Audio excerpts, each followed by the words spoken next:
Добар ден, почитувани. Ова е стартот на најновата тема Амбуланта. Што се случува ако телото престане да создава доволно хормони? Како ќе го почувствуваме тоа? Хормонската терапија е поврзана со бројни предрасуди и недоразбирања, но таа е клучен чекор кон враќањето на рамнотежата во организмот, без разлика дали се работи за менопауза, проблеми со тироидната жлеза, хипофизата и слично. Во денешната тема Амбуланта ја истражуваме хормонската терапија со професор доктор Искра Битовска, ендокринолог. Разговорот ќе го проследите по блокот реклами, а како и досега ќе можете да се вклучите со ваши прашања во програма. Затоа, останете на тема.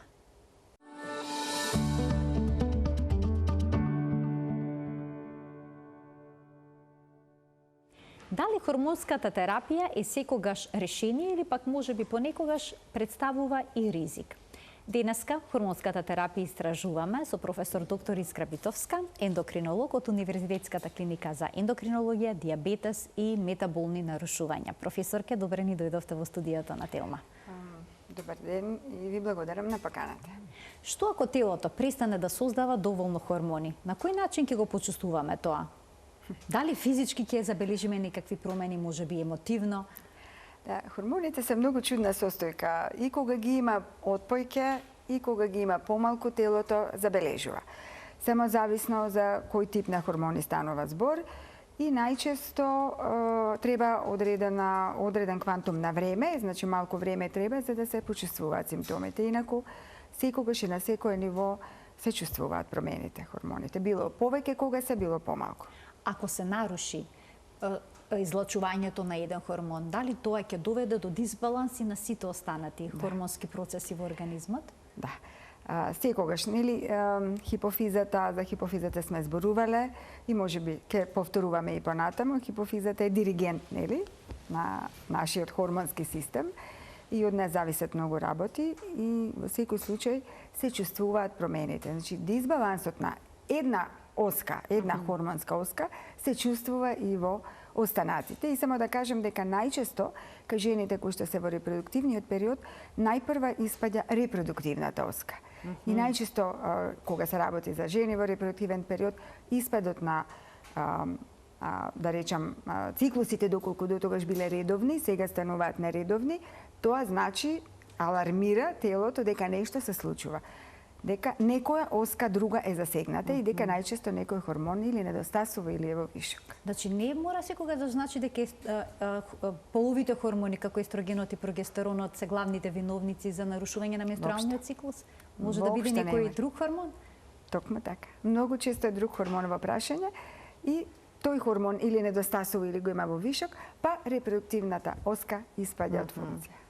Кога зборуваме за хормонската терапија, на што се темели таа? Дали тоа се секогаш синтетски хормони кои што надоместуваат, да речеме, недостаток на некој природен хормон или не секогаш? Да, најчесто се синтетски хормони, например, доколку тироидната жлезда е оштетена или помалку функционира, или ја нема заради оперативен зафат или од било која причина, додаваме синтетски хормон, нели, често се нарекува тоа еутирокс, односно еутироксот го има само во нашата земја, односно хемиското име му е левотироксин. Значи, така и се вика. Хормонот тироксин недостасува, па и името на овој хормон кој што е синтетски произведен му е таков. Исто ако зборуваме и за хидрокортизонот, тоа е хормон кој што треба да го лачат надбубрежните жлезди и се вика кортизол кога го лачат надбубрежните жлезди, доколку ги немаме надбубрежните жлезди или се оштетени или извадени, во тој случај ги надоместуваме со друг тип на кортикотерапија, хемиски направена таблетка. Кои пациенти се кандидати за хормонска терапија? Зависи кој хормон недостасува. Доколку недостасува, да почнем од хипофизата, секогаш почнуваме од неа. Доколку хипофизата е извадена заради тумор или од било која друга причина или воспаление, па не функционира хипофизата, во тој случај страдаат сите други органи и ги надоместуваме сите хормони кои што ги диригира хипофизата. Тоа се сите.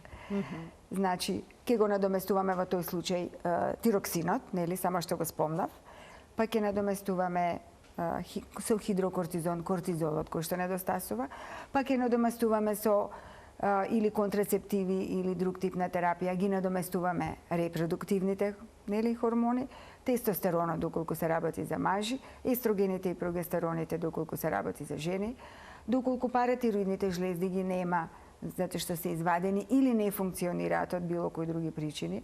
Тука додаваме калциум, најчесто не додаваме парат хормон синтетски, туку додаваме она што недостасува. Така да За која состојба најчесто припишувате хормонска терапија?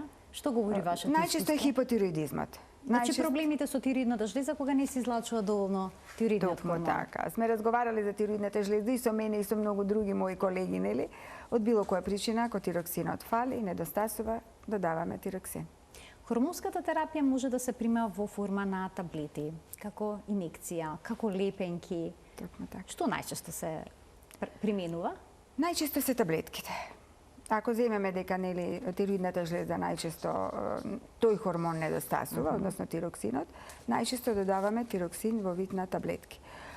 Но исто така кај надобрежната жлеза доколку недостасува, додаваме во форма на таблетки, освен во одредени животно загрозувачки ситуации каде што мораме да даваме нели ампуларна форма доколку е комплетен дисбаланс, доколку комплетно го нема хормонот кортизолот, па во тој случај мораме да го додаваме и ампуларно, но тоа само во одредени случаи и во болнички услови. Дали хормонската терапија е иста за мажи и за жени?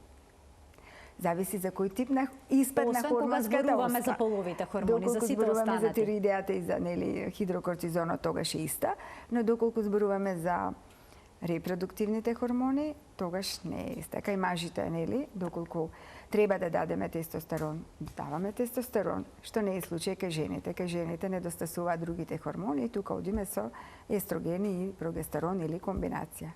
А дали тестостеронот, кој што ќе се даде како дел од хормонска терапија, има слично дејство, односно сличен ефект како естрогенот што го давате кај жените? Па, прилика да. Тестостеронот ретко го даваме, бидејќи тој го даваме обично кога тестисите се оперирани и кога недостасуваат. Најчесто тогаш го даваме како замена или кога хипофизата е извадена, па додаваме тестостерон. А во андропауза? Во менопауза не додаваме тестостерон и покрај тоа што си постои во книгите и во испитите кај студентите, нели, треба да се спомне, може да се даде само во друга случај.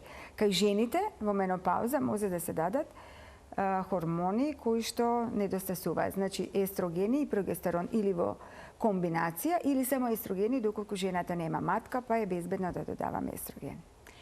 Дали хормоните што се даваат кај жените кои што се во менопауза се исти како и за останатите состојби? Например, дали кај жена во менопауза, кога ќе се дадат естрогени и прогестерон, тие хормони се исти како хормонската терапија што се дава понекогаш во адолесценцијата кај млади девојчиња кај кои што постои некаков хормонски дисбаланс? Не, тоа се нарекува, тоа се контрацептиви, тоа се хормони во помала доза, за разлика од менопаузалната, значи тоа се различни состојки се во тие таблетки со различно име.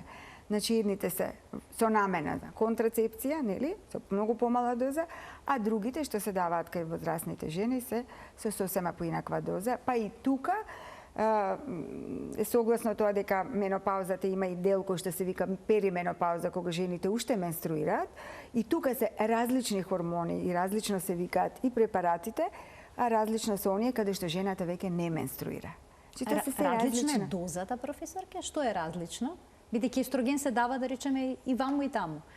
Различна е дозата, односно различна е типот на давање, различни се типот на хормони и дозата на хормони. Значи во едниот случај жената сака да менструира, е пред менопауза и тогаш даваме еден тип на хормони, каде што жената прекинува со земање па менструира после 4-5 дена, а сосема се различни овие кои се земаат континуирано и се наменети за жени во менопауза, односно во менопаузата во првите 5-6 години, кога и најчесто може да се дадат, безбедно.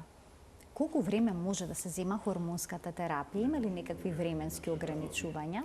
Зависи за што зборуваме. Доколку се работи за тироидните повторно и за надбобрежните жлезди кои што се најчести во мојата патологија, тогаш се даваат доживотно. И тука нема дискусија, се даваат доживотно.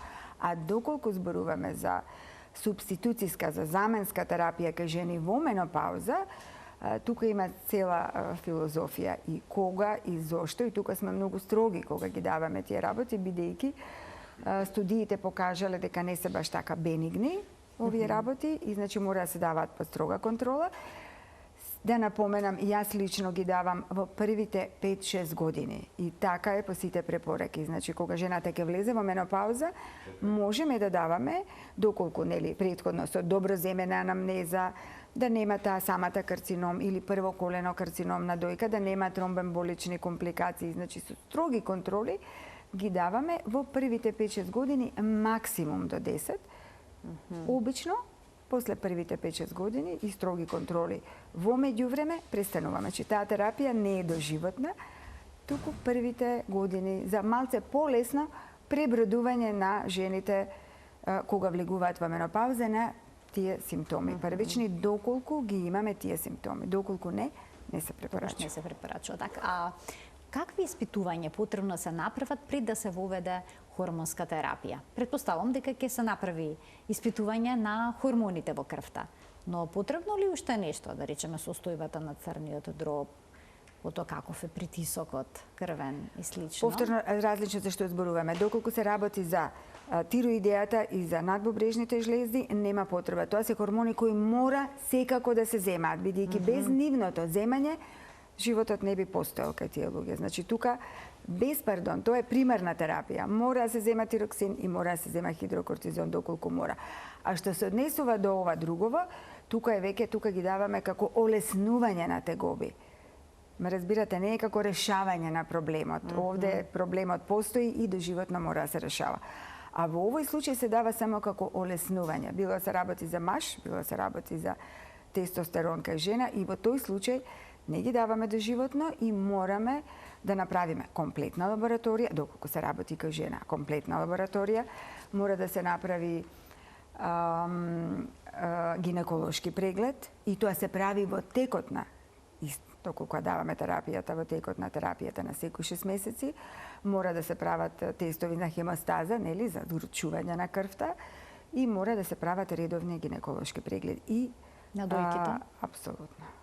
Така можеме да прочитаме дека одредена хормонска терапија која што се дава кај жените може да доведе до зголемен ризик на рак на дојките.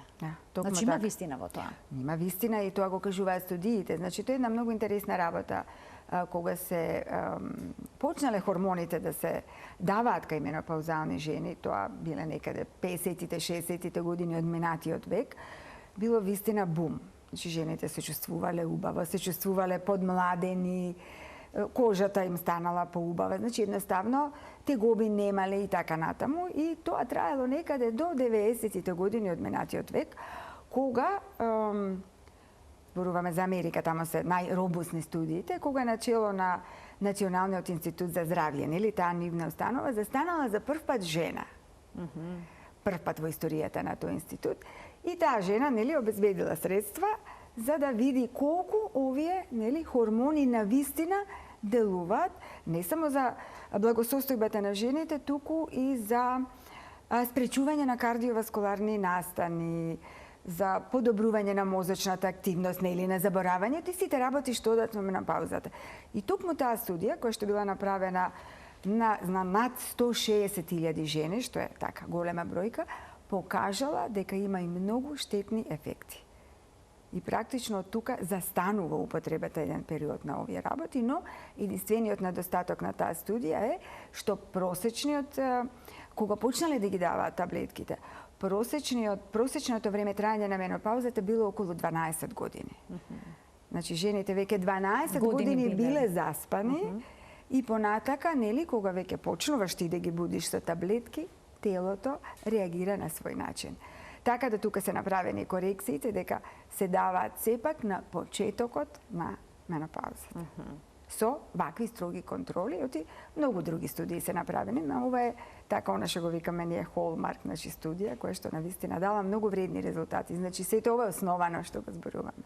А инаку хормонската терапија која што им се дава на жените во перименопауза и менопауза може да го решат проблемот со несоница или пак со топли бранови? Да, таа е индицирана. Со лошо расположение? Да, значи магично ги решава тие работи. И практично денеска единствениот, да речам, првиот момент кога помислуваме воопшто да дадеме, тоа се психичките тегови кај жената. Не останатите, само психичките. Психичките моменти и сите оние работи што ги носи менопаузата, нели, и несоници, и потења, топли бранови. Има жени кои што лесно се справуваат со тоа, но има жени кои што навистина едноставно кога ќе влезат во амбуланта и ќе кажат докторке, јас ќе се убијам, толку повеќе не можам себе да се трпам, дома не ме трпат, ќе ми избркаат од дома и така натака. Значи, верувам дека навистина е тоа толку многу тешко. Во тој случај е оправдана хормонската терапија. Доколку сите останати, нели, работи кои што ги земаме во обзир се надвор од употреба. Значи дека можеме да даваме безбедно и тоа само првите 5-6 години. А што е со мажите кои што се во андропауза? Кај нив дали терапијата со тестостерон исто така може да доведе до некои ризици, несакани ефекти? Кај мажите е малку поинаку. Кај мажите тоа го нарекуваме андропауза и некогаш треба и таква емисија да направиме, не се зборува многу за таа работа кај мажите, само оној вториот пубертет, нели, постои, го знаеме сите. Кај мажите почнува тестостеронот да опаѓа некаде од 35-та година натаму. И тоа од прилика за 1% годишно. Така да и мажите си имаат проблеми, но тоа не е така нагло, нели, настанување како кај нас престанува, нели, циклусот и една година доколку немаме циклус, веќе почнуваат сите овие тегоби кај нас жените. Кај мажите тоа оди многу постапно, многу споро и е зависно од многу други фактори и покрај се оправданоста за давање на тестостерон е многу ограничена кај мажите. Затоа што пак тие имаат простата на која што тестостеронот знае да реагира неповолно, односно е поврзан со карциномот на простата. Оние кои што вежбаат обично во теретана, знаат да земаат тестостерон и стероиди. Како тоа влие врз нивното хормонско здравје? Земаат и тоа многу, земаат не само тестостерон, они ги земаат и метаболитите на тестостерон, значи не само тестостеронот е крајниот производ, значи има повеќе метаболити кои што они ги земаат, нели, за да имаат појака мускулна маса, бидејќи тоа е и разликата основна меѓу мажите и жените и во конституцијата на телото, нели, и во големината и силината на јачината на мускулната маса. Мажите тука земаат и хормон за раст, неоправдано, сакам да кажам, ама се сум видела така, особено од помладите мажи кои што прочитале на Google нешто, па не дочитале, па доаѓаат кај мене со тотално пореметен хормонски статус. Точно ли дека тоа може да им доведе до еректилна дисфункција кај мажите? Се може да доведе. Секој дисбаланс на хормоните може да доведе. Имав едно момче кој што некаде 2 до 3 години земало терапија сосема обратна од ова што ја зборуваме. Инхибитор на тестостеронот. Некаде прочитал дека тоа ќе му го зајак, нели, 21 година имаше детето. А какви последици се јавуваат во таков случај? Беше многу лошо се чувствуваше, многу дојде, значи мене прво и не ми каже што се, нели, зошто се случува ова, родителите избезумени го донесоа, додека јас малку потоа се ослободи да зборува и да ме каже какви препарати, јас не викам кај нас не постојат такви препарати, ги нарачав. Значи сега преку интернет се може да се набави, така. Викам зошто не прешувате сега, нели очекуваат магија. Сакам да кажам се, особено во денешно време на интернет, се е достапно и сите хормони кои треба и кои не треба да ги земаат. Најмногу мачам со овие млади мажи кои што сакаат, нели, кои што вежбаат и кои што за градење на таа мускулна маса покрај изобилие на протеини, кои што мора да ги внесуваат, па земаат уште и дополнителни работи, нели, вакви, хормонски, за да мускулната маса биде очувана, а не размислуваат дека сепак тоа може да делува, значи, распадот на мускулите, па доведува до зголемени елементи од крвта, нели, кои што па после се чудат, се враќаат, па зошто креатининот ми е висок, па зошто ТК ми е висок, па ова, па она. Тоа да, во ред е да се прави, меѓутоа да биде малку поконтролирано кога вежбаат. Така, умерено, контролирано, како што споменавте. За да се реши таа состојба, повторно ќе биде потребна сега хормонска терапија препишана од ендокринолог или едноставно исклучувањето на тие препарати кои што довеле до проблемот ќе доведе до решение? Они доаѓаат доста доцна. Значи вежбаат младиве луѓе, младиве мажи кои што веќе ќе се навлечат на тоа некако како дрога, претпоставувам. и они вежбаат и ќе направат нели големо срце, ќе направат кардиомиопатија хипертрофична, па нели она спортска брадикардија бидејќи срцето е задебелено. Да, па е успорена работата, ама тоа се веќе работи кои што постојат, не можеш да ги вратиш назад откако ќе престанеш, па мускулите сплеснуваат. Тоа се веќе различни работи. Значи со хормоните нема игра. Да, нема игра, нема шега, така. Нема шега.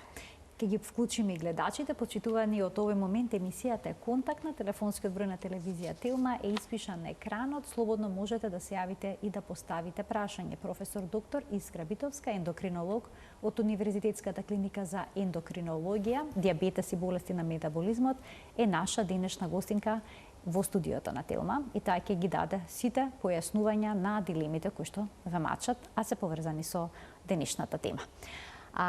Професорке, дали може хормонската терапија позитивно да влие на репродуктивното здравје, например кај девојчињата, кај адолесцентите, кај жените кои што имаат полицистични јајници?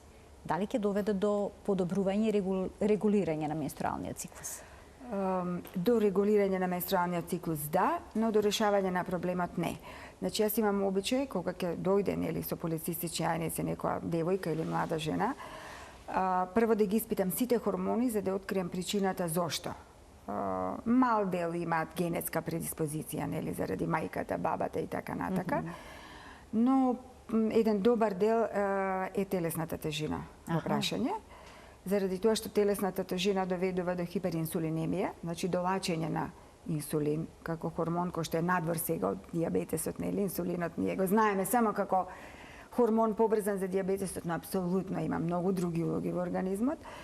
И понатака дебелите жени или девојки, значи имаат изголемено ниво на тестостерон. Заради тоа што подкожното ткиво, кој што го имаат во поголема количина, го претвара естрогените, значи женските полови хормони ги претвараат во машки полови хормони. Така да тука се соочуваме со повеќе работи кај полицистичните јајници и доста често и дебелината е главен фактор за тие полицистични јајници и за тој дисбаланс во хормоните. Така да тука прво обично одам со друга терапија. Јас лично сум доктор кој што не лесно се решава да даде контрацептиви, бидејќи со тоа не го решаваме проблемот.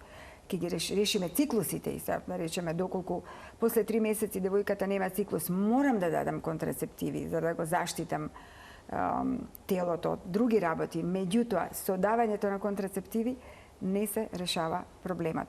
Оти јас ке давам контрацептиви доколку ја очува, доколку причината е таа и не е симнува, например, телесната тежина. Јас ке добијам циклус, меѓутоа кога ќе прекинам давањето на контрацептиви, бидејќи не можам вечно да давам, во тој случај, нели, причината стои. И повторно, после одредено време, ќе се појават нерегуларни циклуси.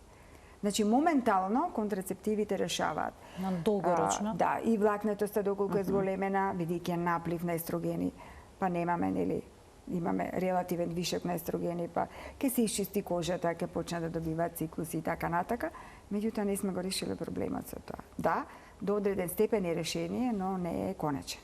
Дали хормонската терапија е оправдана да се користи во случај на појава на акни?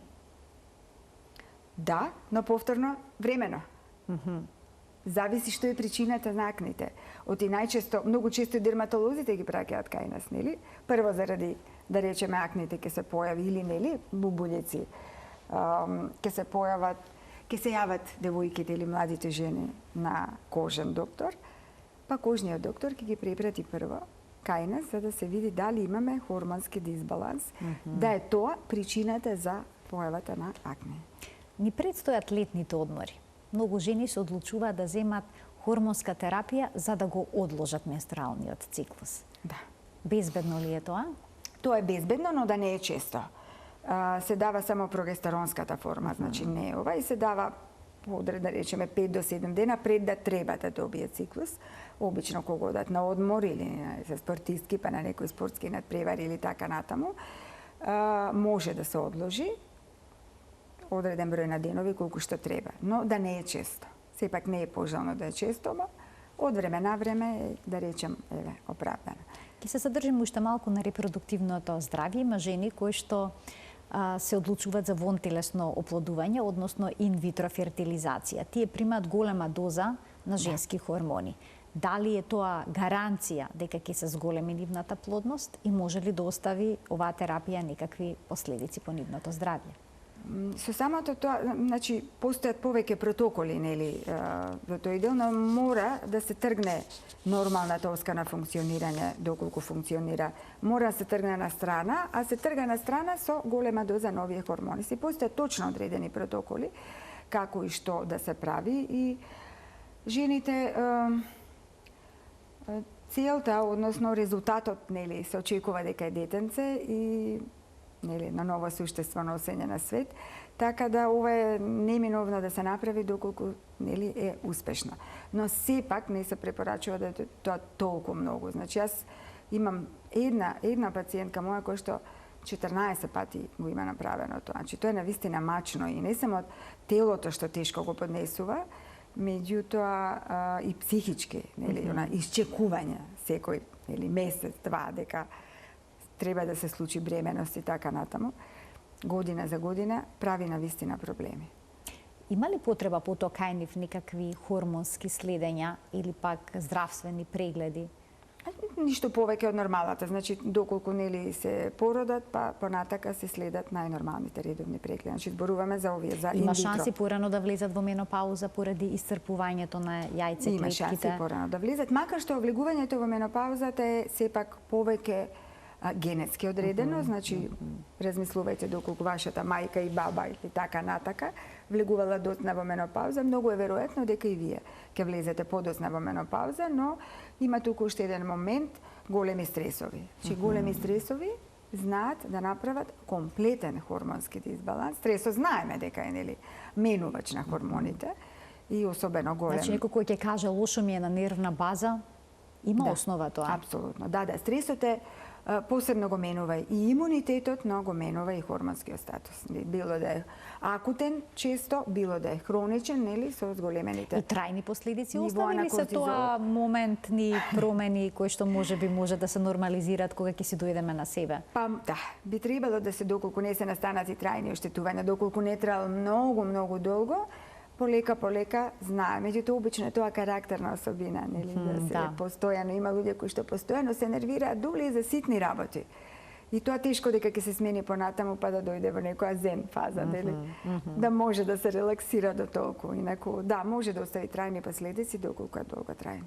А има ли некоја хормонска терапија која што може да влие врз расположението? На расположението? Да го подобри или пак да доведе до анксиозност? Да речеме тироидните хормони, доколку се претера со количината, доколку дозата е поголема од потребната, може ли да дојде до тахикардија, до нервоза? Да, ама тоа не е расположението, тоа е предозирање. Значи, доколку се предозираме со тироидни хормони, ние ќе бидеме нонстоп вознемирени, испотени, нонстоп нервозни, ќе имаме несоница и така натаму. Мислам, тоа е предозирање, тоа состојба како кога жлезата лачи поголема количина на тироксин. Исто и со надбобрежните, да не ги занемаруваме и покрај тоа што сепак заболувањата на надбобрежните жлезди се многу помалку бројни, помалку се, но знае да речеме еден човек, многу често кога не функционираат надбобрежните жлезди добро или премногу функционираат, луѓето прво одат на психијатар, затоа што се прво изразени психичките симптоми. Значи, секогаш нашиот хормонски дисбаланс се рефлектира на нашата психа и обратно. Значи, понекогаш и од психијатрија може да ви препратат пациент и со хормонска терапија да се решат некои психички проблеми. А дали покачениот крвен притисок може понекогаш да биде резултат на хормонски дисбаланс и проблеми со некоја жлезда? Да. Многу често и кардиолозите ни препраќаат нас пациенти. Ако има хипертензија која што е висок крвен притисок, кој што е отпорен, значи пробуваат кардиолозите со една терапија, па со дупла, па со тродупла, па со четвородупла и не стасуваат да го решат, тогаш го праќаат или кај нас, или кај нефролозите, или и таму, да се види, бидејќи високиот крвен притисок може да има ендокринолошко потекло, може да има и бубрежно потекло. Бубрежно, така. Да. Но и кога ендокринолошко, од кој жлезди обично? Надбубрежна, тироидна? Најчесто надбубрежната и тироидната. Најчесто. Оние пациенти кои што се подолго од 10 години на хормонска терапија, која што не може да се пие доживотно, но мораат да ја земаат. На каков начин се следат и што се презема во таков случај?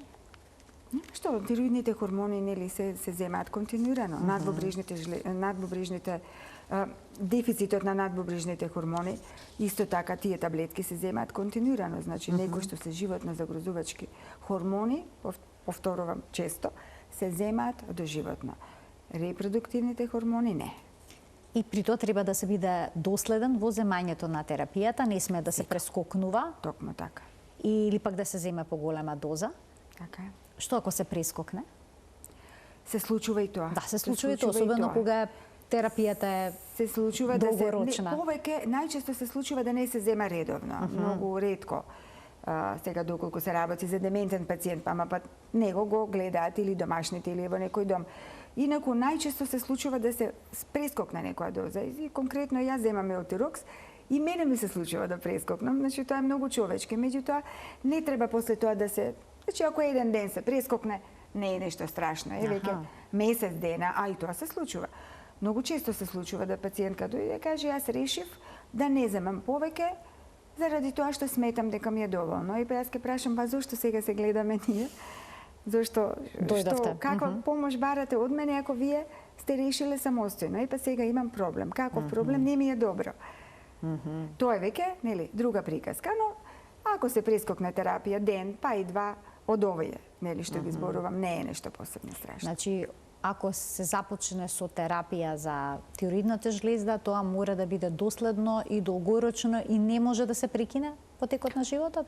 Не може жлездата да се опорави? Не. Доколку е исправно дадено, често пати не критични, има критериуми точно кога и при кои вредности на ТСХ и на FT4 се дава Еутирокс, но кога ќе се установи еднаш и ќе се погледне на ехо и ќе се направат нели антителата и вредностите на тироидните хормони се такви какви што се, почнуваме со терапија и тука е веќе до крај. Значи самата жлезда не се реставрира, не се поправа, не се обновува.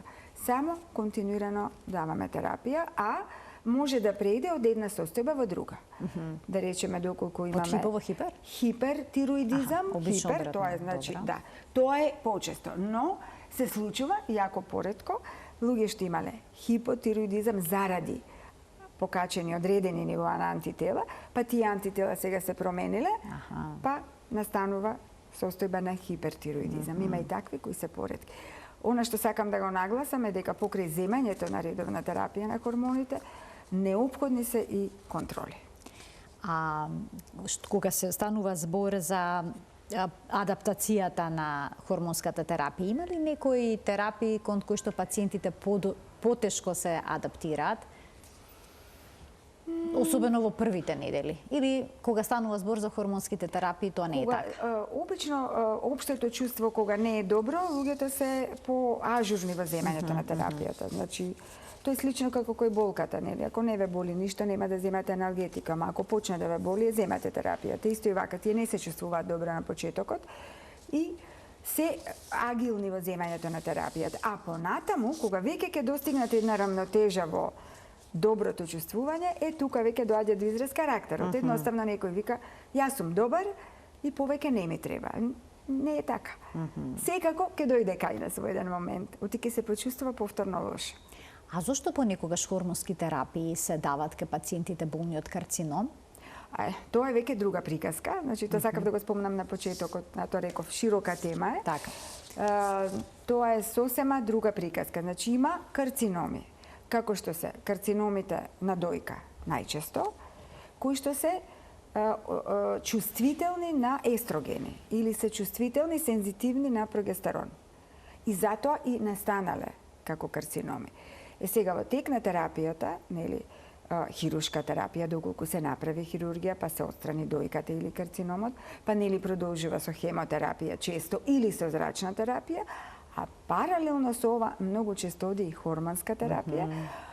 Тоа е обратното од ова што го зборуваме сега. Значи целта е да се намали количината на естрогени и да се намали количината на прогестерон до минимум, по можност да ги снема. Ме разбирате, заради тоа што тие се всушност го тригерираат развојот на карциномот, така? Затоа што тие хормони довеле до развој на карциномот и сега, нели, за да се продолжи животот на тие жени, едноставно се држат овие хормони на минимално можно ниво, по можност да ги нема. И така е тоа доживотно? Не, доживотно овие терапии не одат доживотно и зависи во кој дел од репродуктивниот или менопаузалниот период е направен карциномот. Дали е кога е во репродуктивната фаза, тука мора да се додадат уште некои други хормони кои што и хипофизата, бидејќи хипофизата е активна кај жените во репродуктивен период, мора да се додадат хормони кои што ќе ги стопираат хормоните кои што, нели, доведуваат до лачење на естрогени, а па друг тип на хормони, значи со двојна терапија се оди, каде што ќе се спречи тие естрогени што постојат во организмот да делуваат на организмот. Значи тука е веќе малце покомплицирана работата, но не оди доживотно, тоа ме прашавте, не оди доживотно, до скоро оде овие сите работи 5 години. Меѓутоа сега во последно време има студии кои што велат дека може и до 10 години да одат овие типови на терапија, исто како и кај карциномот на простатата. Се даваат лекови кои што ќе го намалат нивото на тестостерон до минимум, исто како кај жените да се намалат. Доколку се работи, нели, за тумор кој што е сензитивен на овие хормони.